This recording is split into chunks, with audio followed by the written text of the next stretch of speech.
Pemberontakan Raden Trunajaya dibantu laskar dari Makassar yang dipimpin Karaeng Galesong benar-benar membuat Amengkurat I menjadi kewalahan.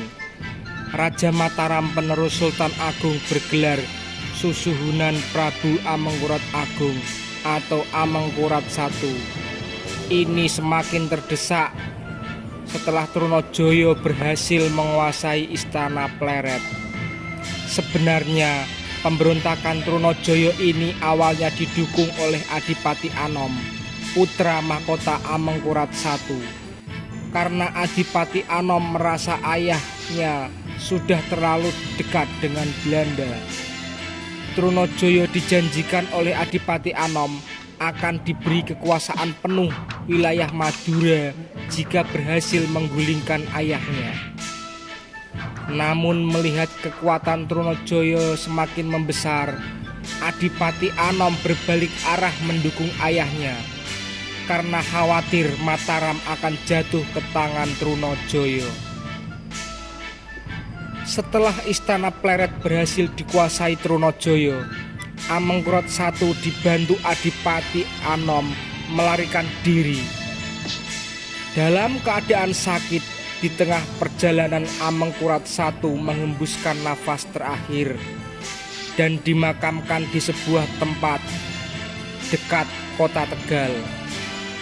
Sebelum meninggal, Amengkurat I berpesan kepada Adipati Anom untuk meminta bantuan kepada VOC Belanda dalam menghadapi Trunajaya. Adipati Anom semakin cemas melihat dukungan kepada Trunajaya semakin kuat. Perlawanan Trunajaya mendapatkan dukungan dari orang-orang Madura dan penembahan Giri dari Surabaya, ulama keturunan Sunan Giri. Para ulama ini masih menyimpan rasa sakit hati terhadap Amengkurat I atas pembantaian ulama pada tahun 1648. Dalam catatan The Graph, dalam terbunuhnya Kapten Tak menyebutkan bahwa Pangeran Adipati Anom akhirnya mengikuti nasihat ayahnya menuju satu yang luput dari air bah laskar Trunajaya, yakni loji Belanda di Bukit Jepara. Di sini Adipati Anom bertemu dengan Cornelis Pilmen, Gubernur Jenderal Hindia Belanda kala itu. Tahun 1677 terjadi perjanjian antara Adipati Anom dengan VOC Belanda yang diwakili oleh Spilman untuk menumpas pemberontakan Trunajaya. Perjanjian itu dikenal dengan nama Perjanjian Jepara. Setelah perjanjian tersebut, Adipati Anom diangkat menjadi raja baru di Mataram bergelar Amengkurat II.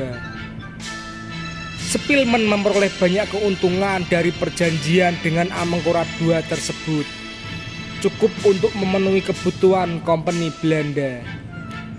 Beberapa dari isi perjanjian Jepara antara lain, seluruh biaya perang menghadapi Trunajaya harus ditanggung Mataram.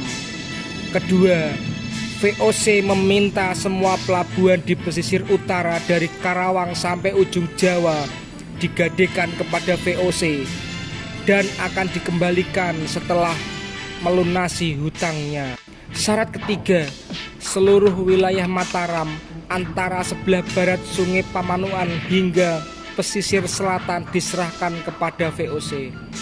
Keempat, VOC diberi hak monopoli untuk perdagangan kain dari India dan Persia serta beras di seluruh wilayah Mataram. Kelima, VOC diperbolehkan menempatkan pasukannya di ibu kota Mataram. Meskipun Amengkurat II harus membayar mahal atas perjanjian VOC dalam penumpasan pemberontakan Trunajaya, namun Amengkurat II menyetujui sesuai perjanjian tersebut. Bahkan Amengkurat II hutang kepada VOC untuk membangun istana baru di Kartos untuk mengganti istana pleret yang dihancurkan Trunojoyo. Kekuatan VOC Belanda dikerahkan untuk menumpas pemberontakan Trunojoyo. Gabungan ribuan prajurit Mataram, Kompeni Belanda, dan pasukan Aru Palaka berangkat dari pelabuhan Jepara menuju Surabaya, tempat pasukan Trunojoyo berada.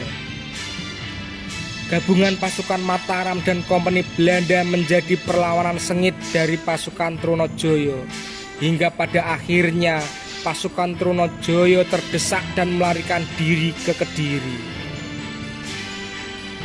Trunojoyo sempat lolos dari kejaran VOC menuju lereng Gunung Kelut. Namun, pasukan musuh terus mengejarnya dan akhirnya Trunojoyo tertangkap pada penghujung tahun 1679. VOC kemudian membawanya ke hadapan Amengkurat II. Amengkurat II memutuskan bahwa Trunojoyo harus dihukum mati. Pada 2 Januari 1680, eksekusi dilakukan oleh sang raja baru. Amengkurat II menusukkan kerisnya tepat di jantung Trunojoyo. Sebelum mencabut kerisnya, Amengkurat II berkata, "Aku ampuni kamu dan mengangkatmu sebagai Adipati Madura."